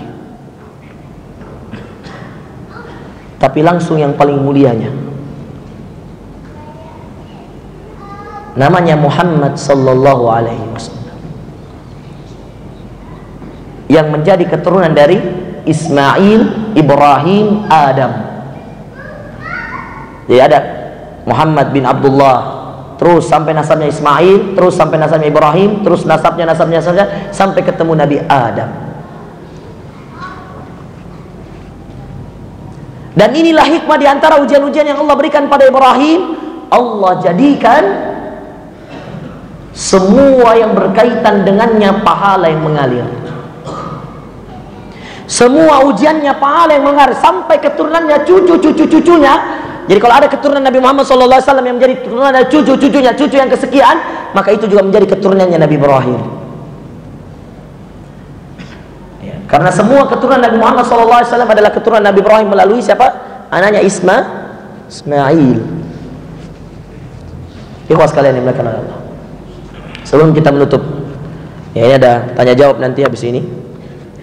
Ya, ada juga penggalangan dana, ada juga hadiah.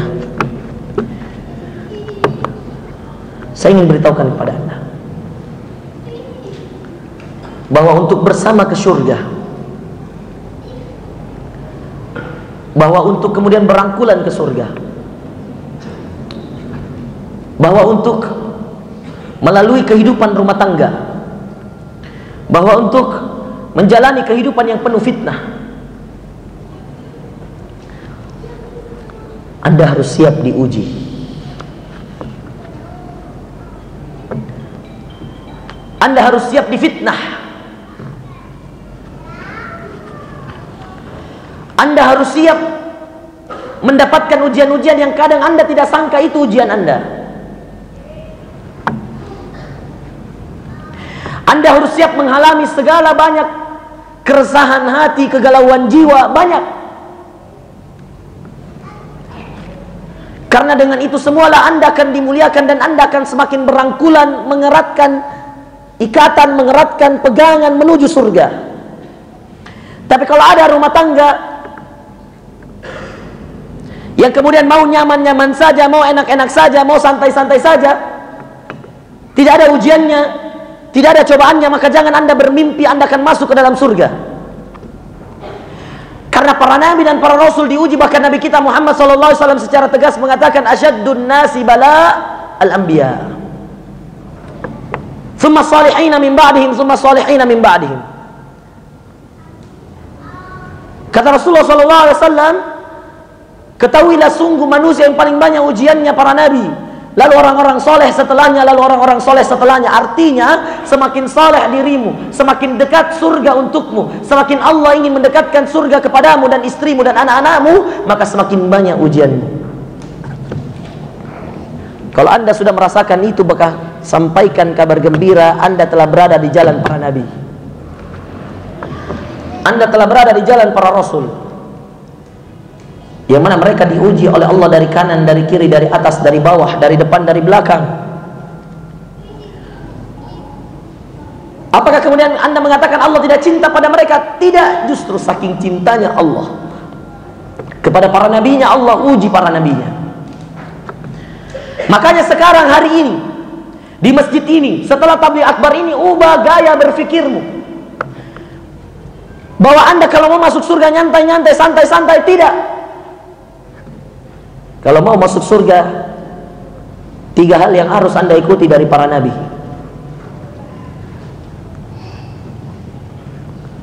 Tidak ada nabi kecuali dia mendapatkan 3 hal ini.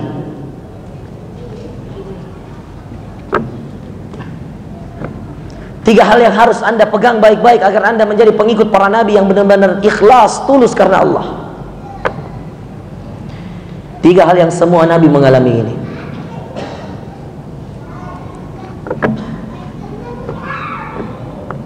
Hal yang pertama, ikhwas sekalian dimuliakan oleh Allah, tidak ada nabi yang kemudian tidak berkorban di jalan Allah.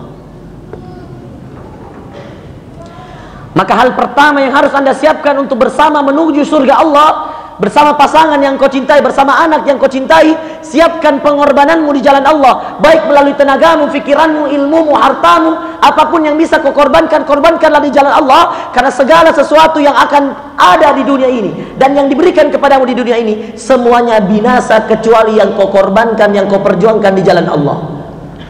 Kata Allah dalam Ar-Rahman, kullu man 'alaiha fan, semuanya akan binasa. Semua yang ada di bumi ini binasa, mobilmu, rumahmu, semuanya. Wa yabqa wajhu rabbik, dan yang akan tinggal adalah wajah Tuhanmu. Artinya apa yang kemudian engkau kerjakan karena mengharap ridha Allah, apa yang kau korbankan karena mengharap ridha Allah, itulah yang akan tinggal, ikhwan. Wa yabqa wajhu rabbika dzul jalali wal ikram, dan tinggallah wajah Tuhanmu yang dzul jalal, ya, maha agung, maha terpuji, wal ikram, maha mulia.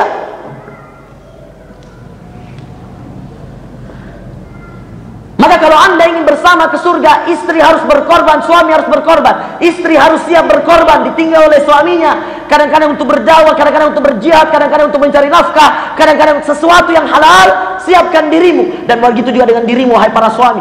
Siapkan dirimu untuk setiap tantangan yang akan kau hadapi. Di luar sana banyak cobaan, banyak fitnah. Di luar sana banyak yang menggoda, hati-hati. Siapkan dirimu, karena setiap keluarga yang akan bertarik-tarik tangan ke surga, yang akan berangkulan ke surga, yang akan saling memegang erat ke surga adalah orang yang siap berkorban. Suaminya berkorban, istrinya berkorban. Ibrahim meninggalkan berkorban, Hajar yang ditinggalkan berkorban. Keluarga penuh pengorbanan. Keluarga yang diisi hari-hari dengan pengorbanan. Yang kedua, tidak ada para nabi, tidak ada para rasul,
Yusuf di penjara sabar, Yakub yang ditinggalkan sabar. Musa dan ibunya, Musa yang kemudian dilempar ke sungai, hidup seorang diri di tengah keramaian, kezaliman Fir'aun di istananya, sabar. Ibunya yang melemparkan ke sungai, sabar. Makanya tidak ada ayat yang lebih indah kemudian ketika dikembalikan seorang anak pada ibunya. Antum percaya atau tidak, setiap kita bertemu ibu kita ada kebahagiaan tersendiri. Dan itu bagian daripada bukti ketika Allah mengatakan ayatnya, faraja'naka ila ummik faraja'naka ila ummik, pada ibumu. Kami kembalikan kamu wahai Musa pada ibumu. Faraja'naka ila ummika kay taqarra 'ainuha wa la tahzan. Kami kembalikan kamu Musa kepada ibumu, kay taqarra 'ainuha, supaya berhenti air matanya, supaya sejuk kembali matanya, supaya bagus kembali penglihatannya, wa la tahzan, dan agar tidak bersedih terus. Jangan anda kira, anak laki-laki, anak perempuan, jangan anda kira ketika anda sekolah di Makassar, ibumu di kampung tidak bersedih. Siapa bilang? Maka ketika bertemu kembali, ketika engkau bertemu ibumu, itu adalah kebahagiaan. Musa yang dilempar sabar, ibunya yang melempar sabar, Allah pertemukan. Di antara kebahagiaan, ujian kesabaran. Orang mau bahagia harus diuji kesabarannya. Maka ketika Yusuf kembali ke Yakub, Yakub dipanggil ke istana beserta seluruh saudaranya, bahagia. Setelah apa? Sabar. Musa kembali dipertemukan dengan ibunya, ketika kemudian ada seorang saudara ibunya yang kemudian mengatakan pada istri Fir'aun, tidakkah engkau aku tunjukkan seorang yang bisa mengasuhnya, menyusuinya? Lalu kemudian kata istri Fir'aun, kalau begitu panggilkan aku. Dipanggilkanlah ibunya, ibunya datanglah mengasuh Musa di istana raja. Itulah ayat Allah, faraja'naka ila ummika kay taqarra 'ainuha wa la tahzan. Kami kembalikan kamu wahai Musa dengan cara Allah kepada ibumu, wa la tahzan. Karena setelah dilempar ke sungai, tidak berhenti ibunya menangis, memikirkan Musa. Yang mana bayi laki-laki ketika itu dibunuh oleh semua tentara Fir'aun. Semua bayi-bayi laki-laki yang lahir ketika itu dibunuh. Khawatirnya Fir'aun ada yang menggantikan dirinya sebagai raja. Maka ketika Yusuf memanggil saudara-saudaranya setelah dia menjadi menteri, dipanggil ayahnya, dipanggil saudara-saudaranya, buah kesabaran, kebahagiaan. Ketika Musa dipertemukan kembali dengan ibunya, buah kesabaran, kebahagiaan. Ketika Muhammad sallallahu alaihi wasallam dipertemukan kembali dengan istrinya setelah peperangan, setelah berperang di jalan Allah, buah kesabaran. Kalau mau bahagia, rumus kedua, sabar. Dan mungkin kita lah ini para ustadz yang harus meminta maaf terlebih dahulu kepada istri-istri. Mungkin saya lah yang harus meminta maaf pada istriku dan mengatakan, wah istriku, maafkan aku, karena suamimu harus pergi dari suatu daerah ke daerah, suatu tempat ke tempat, yang kadang-kadang saya tidak bisa membawamu, dan kadang-kadang saya harus membawamu.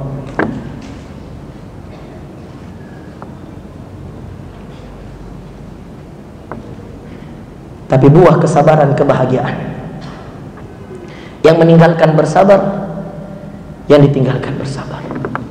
Kalau ke Enrekang saya bawa tim mediaku, tapi kalau ke Roma, ke Paris saya bawa istriku.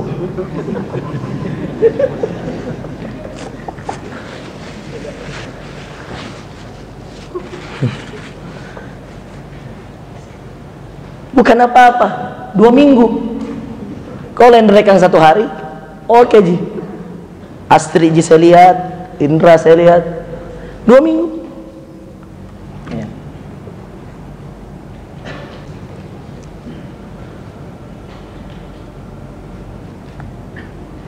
Setelah pengorbanan, setelah kesabaran, yang terakhir yang perlu Anda ketahui agar Anda saling merekatkan diri ke surga. Dan ini yang kemudian dimiliki oleh para nabi dan para rasul terdahulu. Tidak ada nabi, tidak ada rasul yang kemudian dia harus melakukan yang ketiga ini dan memiliki yang ketiga ini. Setelah berkorban di jalan Allah, bersabar di jalan Allah, tidak ada yang kemudian lebih diperhatikan oleh para nabi, oleh para rasul, kecuali memurnikan cintanya di jalan Allah. Pemurnian cinta, pengembalian hakikat fitrah cinta, bahwa semua akan datang dan pergi kecuali Allah, bahwa semua sementara kecuali Allah, bahwa semua cinta akan berbatas kecuali cinta pada Allah dan Rasulnya, bahwa semua cinta punya waktu kecuali Allah, cinta padanya dan cinta pada Rasulnya. Tidak ada di antara mereka yang kemudian menolak ketika memang ditakdirkan untuk tidak bisa mencintai orang-orang yang semestinya dicintai.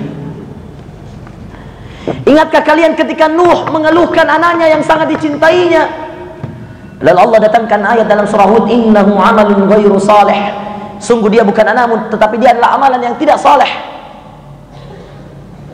Ingatkah kalian ketika Lut mencintai istrinya dan kemudian istrinya harus dia tinggalkan, illam ra'atak kanat minal ghabirin, hai Nuh, pergilah di hari beserta pengikut-pengikutmu kecuali istrimu. Bayangkan langsung ayatnya, kecuali istrimu.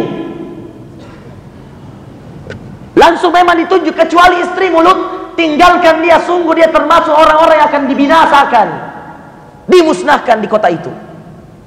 Yang kata Allah, faj'alna 'aliyaha safila, kami jadikan atasnya bawahnya, bawahnya atasnya, diputar. Disuruh Lut pergi, disuruh tinggalkan istrinya. Pemurnian cinta. Kalau kita mungkin nabi waktu itu, kita mengatakan, ya Allah, bawa kodok istriku, Isa saya kasih tobat. Tidak ada. Cinta harus memilih. Dan di antara yang akan anda hadapi ketika nanti anda dihadapkan dengan cinta pada manusia dan cinta pada Allah dan Rasulnya, cinta pada amalan yang mendekatkan diri anda pada Allah, atau cinta pada bujukan istrimu. Tidak apa-apa kak, jangan mungkin dulu resign, lumayan gajinya di bank 5 juta pak.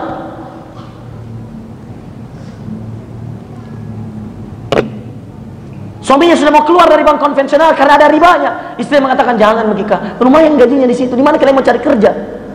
Mestinya istri yang taat mengatakan, keluar Mekika, ada jitu rezekinya Allah. Tapi semua orang akan diuji dengan cinta itu, ikhwan. Makanya hati-hati dengan cinta, karena dengan cinta itu anda akan diuji. Dan hati-hati dengan cinta, karena tidak ada yang mencintai kecuali yang dicintai akan jadi ujian bagi yang mencintai. Saya ulangi, hati-hati dengan cinta, karena yang mencintai akan jadi ujian bagi yang dicintai, dan yang dicintai akan menjadi ujian bagi yang mencintai. Maka murnikan cintamu pada Allah dan Rasulnya, kembalikan fitrahmu kepada cinta kepada Allah dan Rasulnya, dan itulah cinta yang hakiki. Walladzina amanu, dan orang-orang beriman, asyaddu hubban lillah, cintanya lebih besar kepada Allah. Saya ulang, walladzina amanu, dan orang-orang beriman, asyaddu hubban lillah, cintanya lebih besar kepada Allah. Ikhwas sekalian dimuliakan oleh Allah, mudah-mudahan kita bisa menguatkan diri kita dengan 3 hal ini. Ada pengorbanan, ada kesabaran, dan yang terakhir ikhwas sekalian dimuliakan oleh Allah Subhanahu wa taala, ada pemurnian cinta di dalam diri kita, agar kita tidak tertipu bahwa ujian itu seakan-akan menjauhkan kita dari Allah. Tidak, justru ujian itu kadang-kadang cara Allah mendekatkan dirimu kepadanya, agar kita tidak tertipu bahwa jangan-jangan kita hanya menyangka bahwa kita ini adalah orang yang kemudian jatuh pada ujian-ujian, cobaan-cobaan, dan kita dibenci oleh Allah. Tidak, sungguh ketika engkau diuji oleh Allah sebagaimana para nabi diuji, itu berarti Allah sedang mencintaimu. Ikhwas sekalian dimuliakan oleh Allah Subhanahu wa taala, dalam waktu dekat sebagaimana yang telah dijelaskan oleh Akram tadi, ya, beliau salah satu anggota kami di Sahabat Hijrah, ketua Sahabat Hijrah. Kami sekarang membuat, saya butuh dukungan ini, ikhwan. Kami membuat sekarang proyek dakwah. yang mana aktivitas-aktivitas ini akan berlangsung terus. Ya. Baik saya di sini atau saya di Sudan, kita ingin menjalankan banyak aktivitas yang kemudian membuat orang banyak berhijrah di jalan Allah. Alhamdulillah tadi subuh kita bersama Baikar Subuhan. Kemarin baru dari Enrekan. Sekarang tabligh akbar di sini. Kita ingin banyak hal yang kita lakukan. Pagi tadi kita membuat acara tahsin bareng, ngaji bareng di tempat Car Free Day. Dan demi Allah ikhwas sekalian, dan dakwah ini butuh pendanaan. Dakwah ini butuh orang-orang yang mau seperti Utsman bin Affan mewakafkan hartanya di jalan Allah, padahal dia ikut berperang. Butuh orang-orang seperti Abdurrahman bin Auf mewakafkan hartanya banyak sekali di jalan Allah, padahal dia ikut berperang. Mewakafkan hartanya seperti Abu Bakar As-Siddiq, padahal dia ikut berperang. Bahkan Abu Bakar terang-terangan semua hartanya. Ketika ditanya oleh Rasulullah, apa yang kau tinggalkan untuk keluargamu? Kata Abu Bakar As-Siddiq, taraktullah wa rasulah, aku tinggalkan Allah dan Rasulnya. Bukti bahwa ada pengorbanan yang dikorbankan berupa harta. Dan Anda silakan cek semua ayat tentang berjihad di jalan Allah. Allah dahulukan kata bi amwalikum wa anfusikum. 80% lebih banyak daripada bi anfusikum wa amwalikum. Bi amwalikum dengan hartamu dan dengan dirimu. Itu lebih banyak jumlahnya daripada dengan dirimu dan dengan hartamu. Ikhwas sekalian dimuliakan oleh Allah. Saya tahu apa ini isinya? Surat penawaran kosong, dimasukkan ke sini. Baru sedikit di amplopmu.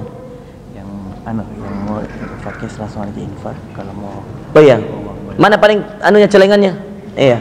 Taib, digerakkan celengannya. Iya. Di akhwat mudah-mudahan ada juga di belakang, ada? Ada? Taib, panitia akhwat mohon digerakkan juga. Ikhwas sekalian dimuliakan oleh Allah. Di depan saya ada 1 2 3 10 kira-kira. 10 amplop. Iya. Masing-masing amplop kita berikan bagi yang mau menyedekahkan hartanya. Dan ini proyeknya dakwah, murni dakwah, tidak dipakai apa-apa, tidak untuk saya, tidak untuk siapa-siapa, murni dakwah.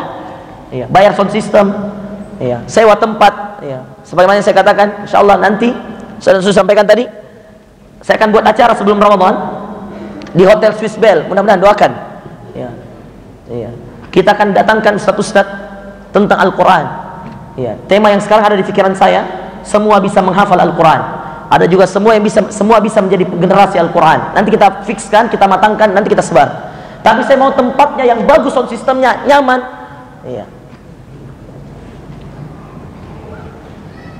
Dan memang kita fokus di sana.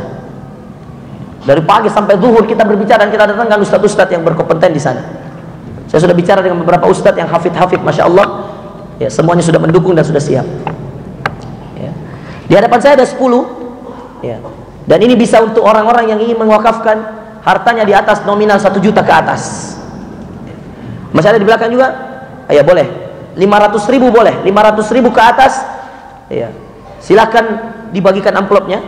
Yang mau 500.000 ke atas, angkat tangan. Lalu kemudian nanti panitia kemudian bergerak untuk membagikannya. Kasih satu sini. Saya juga satu insyaallah. Bismillah. Silakan yang ingin. Ini ada satu orang di sini. Tidak mesti dari uang Anda, mungkin dari orang lain yang Anda ingin dapatkan. Silakan. Murni untuk dakwah. Dan bayangkan ikhwas sekalian, kalau gara-gara event seperti ini orang dapat hidayah, semua yang kemudian terkena dakwah gara-gara Anda, pahalanya ke Anda. Karena dengan uang Anda orang mendapatkan hidayah. Kata Rasulullah SAW, "Man jahaza ghaziyan faqad ghaza." Siapa yang menyiapkan alat perang, makanan untuk perang, bahan-bahan untuk perang, maka dia seperti orang yang berperang. Seperti itu juga dengan dakwah. Siapa yang menyiapkan fasilitas untuk dakwah, maka Allah Subhanahu wa taala akan memberikan kepadanya balasan seperti pahala orang yang berdakwah di jalan Allah Subhanahu wa taala. Ikhwas sekalian dimuliakan oleh Allah Subhanahu wa taala. Terakhir sebelum saya tutup. Ini hadiah zikir pagi, sore dan petang.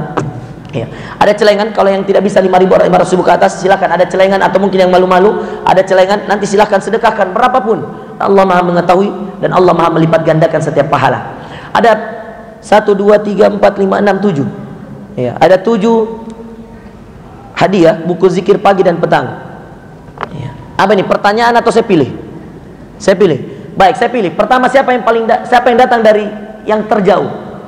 Goa, ada goa? Goa. Di mana goa tak kita? Jangan dulu goa. Kalau goa banyak, Takalar. Enggak ada? Jeneponto. Enggak ada? Oke, goa. Goa yang kita di mana goa tak? Siapa kira-kira yang merasa paling jauh goanya? Bapak dari mana Ki, Pak? Goa tak? Saya Yusuf, biar Mi kasih bapak. Iya. Karena bapak masya Allah dengan usia seperti itu dari Syekh Yusuf. Kita dari mana dek? Poros Malino. Ah bolehlah sini Poros Malino. Iya. Ini buku zikir pagi dan petang. Mudah-mudahan antum bisa baca dan rutinkan. Silahkan. Yang lain dari Maros. Maros ke atas. Kita dari mana? Batangasang. Maros mendekati Pangkep dari mana? Hah? Apa? Bukan asalnya.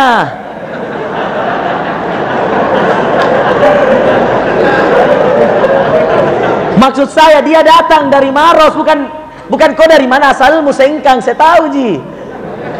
Ya negara Sengkang ya. Iya. Dari mana yang Maros ini? Nah, ini Batangasang. Terus siapa lagi Maros tadi? Siapa Maros? Dari Maros betulan. Di mana Marosnya? Hah? Macopa. Ah lumayan jauh, lumayan. Kasih. Macopa lumayan. Siapa lagi? Goa yang lain tadi Goa. Di mana Goanya nak? Hah? Poros Malino. Kasih Poros Malino juga satu. Iya. Palangga dekat atau jauh? Dekat. Ngapa ki? Mana lagi? Oh Aqua juga ada kah? Saya kira ada di belakang. Tidak ada? Oh tidak ada. Oh ya, kasih payung Ahwat ini. Iya. Baik. Kasih di belakang. Ahwat yang datang dari Goa, dari Maros, ada 3 ini. Silakan panitia kasih aja di belakang. Iya. Iya. Angkat tangan aja nanti lihat sama panitia. Jangki rebutan, jangki berkelahi. Ya, dari Goa, dari Maros, angkat tangan nanti dikasih panitia. Ada 3 sisa buku tersebut. Saya 500.000 nah, insyaallah. Ya. Oke, sudah selesai. Baik, ikhwas sekalian dimuliakan oleh Allah, dengarkan baik-baik. Kita tutup ceramah kita hari ini. Maka ketahuilah, kalau Anda mau mendapatkan surga Allah, Anda harus melalui dunia yang Allah berikan. Anda harus lalui ujian-ujian yang Allah berikan. Dan inilah hakikat kehidupan. Dunia ini seperti penjara kata Rasulullah bagi orang beriman, dan seperti surga bagi orang kafir. Karena surga kita bukan di sini. Surga kita di akhirat kelak. Makanya orang-orang yang beriman, ikhwas kalian, laluilah duniamu, laluilah kehidupanmu dengan keimanan, kesabaran, dan dengan 3 hal yang harus kamu lalui tadi: pengorbanan, kesabaran, dan pemurnian cinta. Murnikan cintamu, berikan kesabaranmu, dan buktikan pengorbananmu. Saya ulangi, murnikan cintamu, berikan kesabaranmu, buktikan pengorbananmu. Saya ulangi, murnikan cintamu, berikan kesabaranmu, buktikan cintamu, buktikan pengorbananmu. 3 hal ini, buktikan pengorbanan, berikan kesabaran, dan murnikan cinta. Dengan 3 hal itu Anda bisa bersama menuju surga Allah Subhanahu wa ta'ala. Dan dengan 3 hal itu Anda bisa membuktikan pada Allah bahwa Anda layak mendapatkan satu tempat di surga. Demikian ikhwas kalian belakang Allah. Kebenaran datangnya dari Allah. Kesalahan dari kami mohon maaf dan meminta ampun pada Allah Subhanahu wa ta'ala. Jangan lupa ikhwas kalian, insyaallah masih banyak lagi program-program di Project Dakwah kemudian hari, dan kita saling mendukung. Siapa yang kemudian bisa mendukung dengan hartanya, dengan pemikirannya, dengan apa saja silahkan. Saya juga butuh ini. Silahkan nanti setelah ini datang ke saya. Saya butuh 3 orang yang siap berjuang bersama kita di editing video. Yang kedua di Photoshop dan Corel Draw. Editing video, Photoshop dan Corel Draw, dan ilmu tentang mengetik. Iya, ngetik cepat dan bisa tahu ejaan bahasa Indonesia yang baik dan benar. Karena kami sedang proses penerjemahan buku. Ya, butuh orang yang betul-betul jago bahasa Indonesianya, dia tahu ini dispasi atau tidak, ini huruf besar, huruf kecil. Iya, silakan datang habis ini, insyaallah gajinya surga. Serius kayak ini. Nah, proyek dakwah ini kau. Jazakumullah khair. Subhanakallahumma bihamdik, syadu la ilaha illa anta astaghfiruka wa atubu ilaik. Atau bisa kontak ya. Tabe. Saya kasihkan nomor kontak supaya catat saja, catat. Kalau antum punya teman, ya. Editing video, Photoshop, Corel Draw, atau yang editing bahasa tadi. 0813 ini nomor kontak official UMFA. Jadi siapa yang mau minta jadwal sekalian di sini. 0813 40 30 48 11. Saya ulang, ini nomor WhatsAppnya juga. Jadi tidak ada minta jadwal langsung ke saya, semuanya ke sini. Dari dulu begitu.